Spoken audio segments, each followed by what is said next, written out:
Dans un instant sur la TVRT, on fait le plein d'infos tudiniennes avec votre 20h l'actu. Bonsoir Madame la bourgmestre.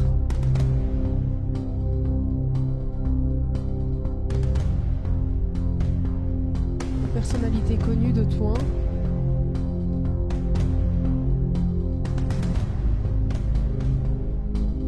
Bienvenue dans notre patrimoine.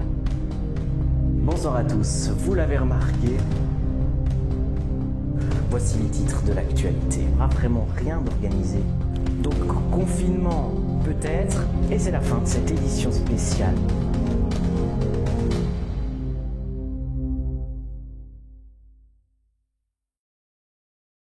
« 20h l'actu avec votre café tudinien, l'Impérial. Retrouvez 20h l'actu avec votre salon de coiffure, Mèche en Strass.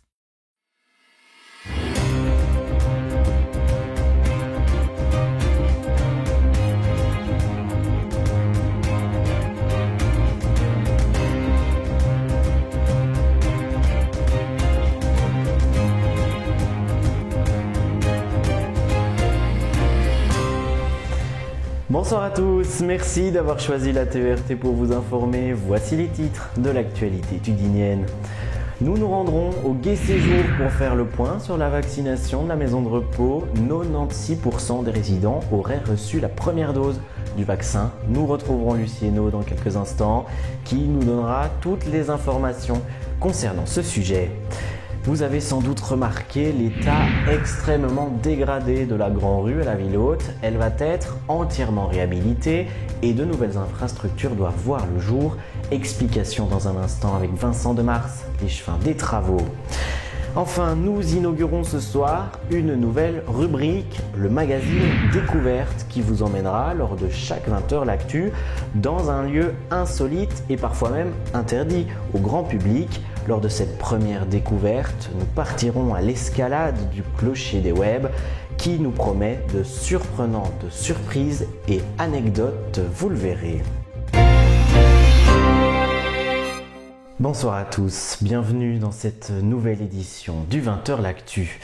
Nous nous trouvons au cœur de la campagne de vaccination pour le moment et l'une des priorités était les maisons de repos. Depuis le début de la crise, le Gai Séjour n'est pas épargné par la vaccination s'y déroule apparemment plutôt bien. Bonsoir Lucie Hainaut, vous vous trouvez dans les jardins de la maison de repos.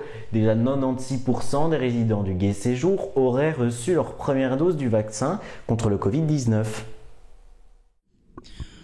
Bonsoir Baptiste, effectivement, 96% des résidents ont déjà reçu leur première dose de vaccin. Et ces personnes étaient favorables à la vaccination, tout simplement parce que le Gai Séjour a mis en place une campagne de sensibilisation afin d'expliquer aux résidents comment allait se passer cette vaccination et également d'estimer les moindres doutes qu'ils pourraient avoir.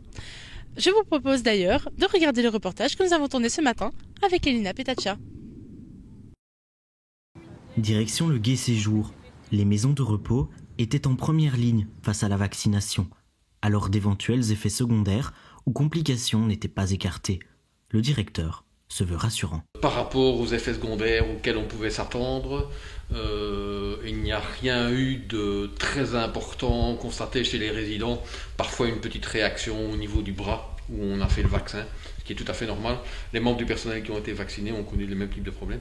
Quand j'ai eu le vaccin, je n'ai vraiment rien ressenti, peut-être une petite fatigue le lendemain, mais je ne pouvais pas dire si c'était ça ou autre chose qui me l'avait provoqué. Exactement 96% des résidents qui ont choisi de se faire vacciner et la grande majorité d'entre eux ont déjà eu la deuxième dose. Et il nous reste 5 résidents, donc le 24 février, tous les résidents seront vaccinés. Des résidents qui devaient être informés correctement au risque d'un refus du vaccin.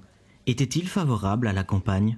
Encore une fois, pour une partie importante des résidents, ils étaient assez convaincus, je dirais, soit par leur information personnelle, soit par, on a fait un travail d'information nous aussi, soit également aussi par les contacts avec leur propre famille. Ils étaient dans l'ensemble assez convaincus par la nécessité de passer par le vaccin. Ils sont aussi très conscients du fait qu'ils font partie du public potentiellement le plus exposé aux effets du virus. Les filles m'ont dit que je devais faire le vaccin. Je n'ai pas eu peur, mais j'ai eu mal 8 jours. Je n'avais pas du tout d'appréhension, au contraire. J'ai travaillé, il faut dire que j'ai travaillé pour l'ONE, donc j'étais habituée à vacciner des enfants, etc.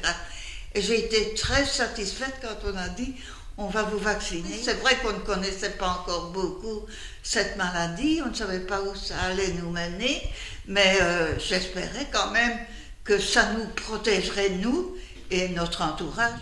Récemment, des retards et des complications ont ralenti la campagne de vaccination. Le gai séjour a-t-il été impacté ? À partir du moment où on a été informé dans la deuxième partie du mois de décembre que la vaccination allait commencer, les étapes se sont pour ma part enchaînées de manière très structurée. En espérant que les résidents pourront bientôt retrouver une vie normale, comment imaginer le monde de demain ? J'espère bien meilleur que maintenant, parce que maintenant c'est une vraie prison. On ne peut pas sortir du tout, c'est long rendez-vous. Mais je dois dire, le monde de demain, j'en ai un peu peur. Je me demande comment ça va évoluer. Maintenant, le fait d'être vacciné, je crois que malgré tout, ça protège et ça nous permettra de circuler et d'être un peu plus libre. Voilà Baptiste, comme vous avez pu le constater, la situation est donc sous contrôle au gai séjour.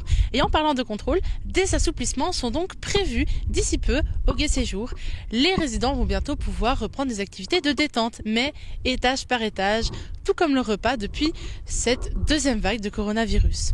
En espérant que ce sentiment de liberté remplacera bientôt ce sentiment de prison qu'ils ressentent depuis bientôt 1 an. Merci Lucie Hainaut d'avoir été avec nous dans cette édition du 20h L'Actu. Êtes-vous récemment passé dans l'artère principale de la ville haute? Autrement dit, avez-vous emprunté la Grand Rue dernièrement? Son état général est extrêmement endommagé et critiqué par certains citoyens. Alors la réfection de la rue et l'installation des nouveaux aménagements sont sur la table du service travaux de la ville. Explication avec l'échevin responsable, Vincent Demars. Le chantier de la Grand Rue était attendu par les Tudiniens, un dossier qui n'a cessé d'être modifié, une réfection complète qui implique de nombreuses dispositions et plus d'1 année de chantier. Alors c'est un gros chantier, le chantier de la Grand Rue, parce qu'on est sur un chantier de 255 jours ouvrables. Alors ce chantier il va commencer le 1er mars et il va se dérouler en 2 phases. On a voulu subdiviser le travail en 2 réalisations, en 2 phases, tout simplement pour pouvoir assurer que la mobilité puisse encore se réaliser dans ce quartier, qui est un quartier à la fois avec des administrations, à la fois avec des commerces, mais aussi avec des écoles. 2 phases de réalisation interviendront successivement. Une première phase qui sera une phase basse, qui va démarrer le 1er mars et qui va s'étendre probablement jusqu'à la fin de l'année. Et une deuxième phase ensuite qui concernera le haut de la Grand Rue et donc jusqu'au rempart nord.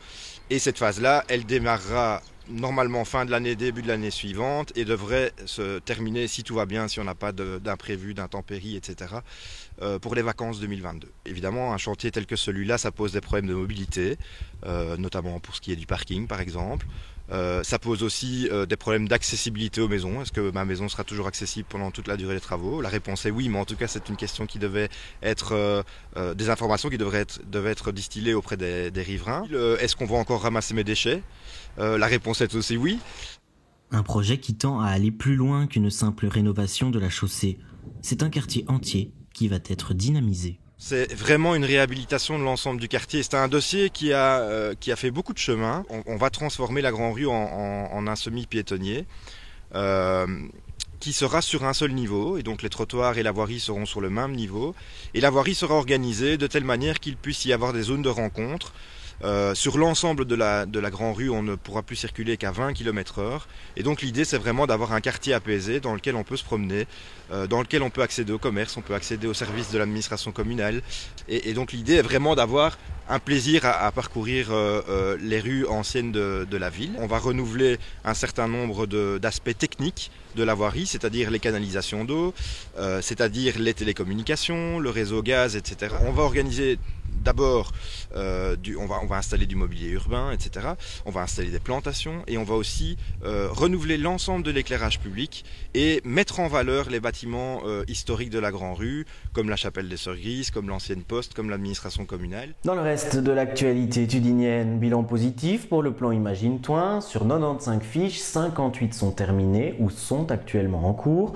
Dans les initiatives, on peut y retrouver entre autres le défi Famille Zéro Déchet ou la modernisation de l'éclairage de la ville. Vous pouvez aussi remarquer le changement de logo sur vos courriers officiels. Fini le blason et place à la modernisation. Ce qui nous amène à la dernière partie de ce 20h L'Actu, votre nouvelle rubrique, le magazine découverte. Et ce soir, direction les web. Nous avons suivi Bernadette à travers l'église du Christ-Roi, un endroit insolite et interdit au public qui recèle de nombreux trésors comme les statues de l'une des chapelles du bois du Grand Bon Dieu, pillées et abîmées, découvertes de cet endroit insolite, hors du temps et à l'abri des regards.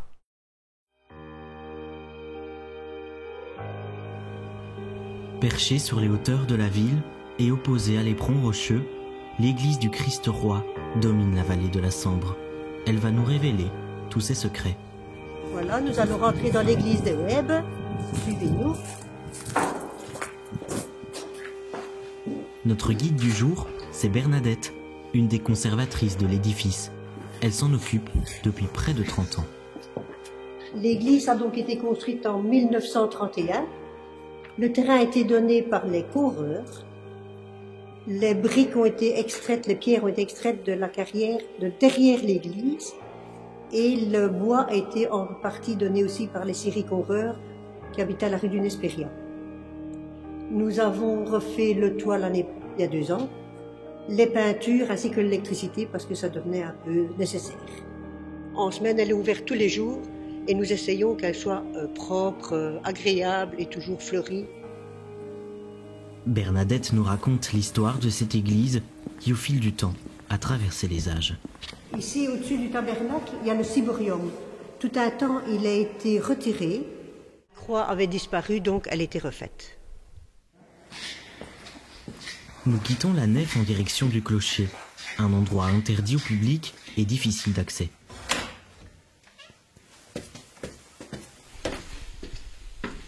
Voilà. Ce local a servi un moment pour les scouts et ça sert de local de rangement pour nos objets de crèche. Il y a du bois qui reste ici pour les travaux nécessaires. Un étage plus haut, nous tombons sur un trésor, de mystérieuses statues rongées par le temps et la vandalisation. Les statues du bois du Grand Bon Dieu, c'est du chêne polychrome, c'est-à-dire avec plusieurs couleurs. Le calvaire, érigé dans le bois du Grand Bon Dieu, date d'à peu près 1700. Les statues datent de 1600, un peu avant. Le bois du Grand Bon Dieu a déjà été vandalisé plusieurs fois. Et la dernière fois, les statues ont été même jetées derrière, des bras cassés. Donc, on les a stockées dans notre église, dans notre clocher ici, qui est un lieu sec. Donc nous, la fabrique d'églises, on les stocke simplement, mais elles doivent aller normalement dans un lieu pour qu'on puisse plus les admirer. Joseph d'Arimathie est un personnage qui a proposé son tombeau qui n'avait jamais été occupé lorsque le Christ a été crucifié.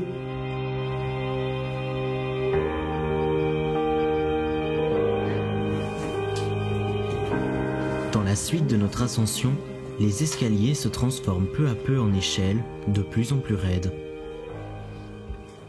Nous arrivons enfin au sommet, sous la toiture de la tour et également dans la chambre de la cloche du quartier.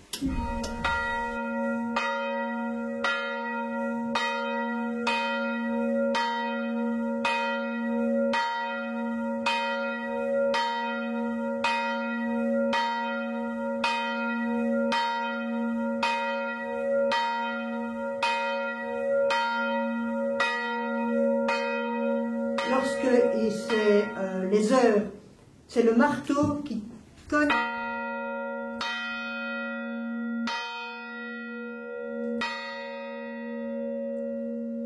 C'est le marteau qui cogne les heures et les demi-heures. C'est Olivier Baudry qui a racheté la fonderie de Tellin, qui vient tous les ans graisser les engrenages, vérifier les circuits électriques pour que tout fonctionne correctement. Lors de notre descente, nous faisons halte dans un lieu étonnant, perché à 13 mètres au-dessus de la nef, sous les combles. Le toit a été refait il y a 2 ans à peu près, avec une sous-toiture. Une rénovation devenue urgente, suite à l'infiltration de l'eau et la chute de nombreuses tuiles. Les pigeons venaient retirer ici 2 sacs poubelles de crasse. Dans la salle inférieure, une mystérieuse silhouette, comme perdue au milieu des décombres, attire notre attention. Ça doit être Nicodème, je crois. De retour dans le cœur de l'église, Bernadette tient à nous montrer un instrument étonnant, l'orgue de la paroisse.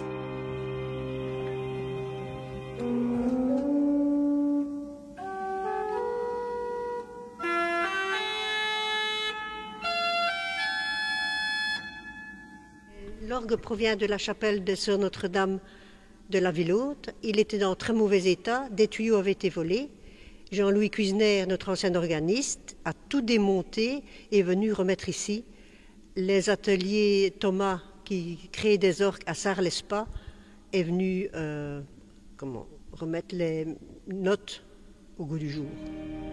Récemment, les différentes statues qui ornent l'édifice ont été restaurées. Un véritable mélange de couleurs donnant vie aux personnages représentés. Elles regorgent d'histoires et d'anecdotes en témoignant d'une époque révolue ou actuelle. Les statues ont été repeintes bénévolement par une dame qui vient à la messe régulièrement, et notamment le Christ roi, qui est le patron de notre église. Cette visite insolite touche maintenant à sa fin. Durant quelques instants, nous étions plongés dans l'histoire de notre Tudigny. L'église des Webb représente son quartier et reste ouverte tous les jours pour des visites. Nous remercions Bernadette pour cette immersion étonnante. Magnifique reportage à retrouver bien sûr sur notre chaîne YouTube ainsi que tous les programmes de la TVRT. C'est la fin de ce 20h l'actu. Merci à vous de l'avoir suivi. Toute l'info est à retrouver sur toin.be. Merci de votre fidélité. À très bientôt. Excellente soirée à tous.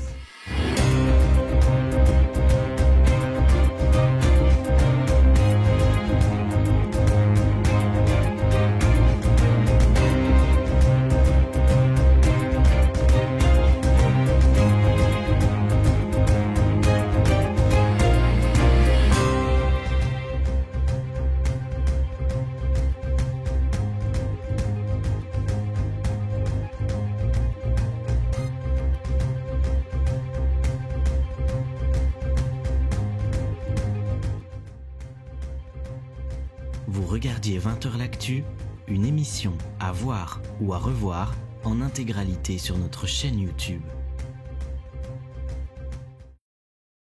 C'était 20h l'actu avec votre café tudinien, l'Impérial.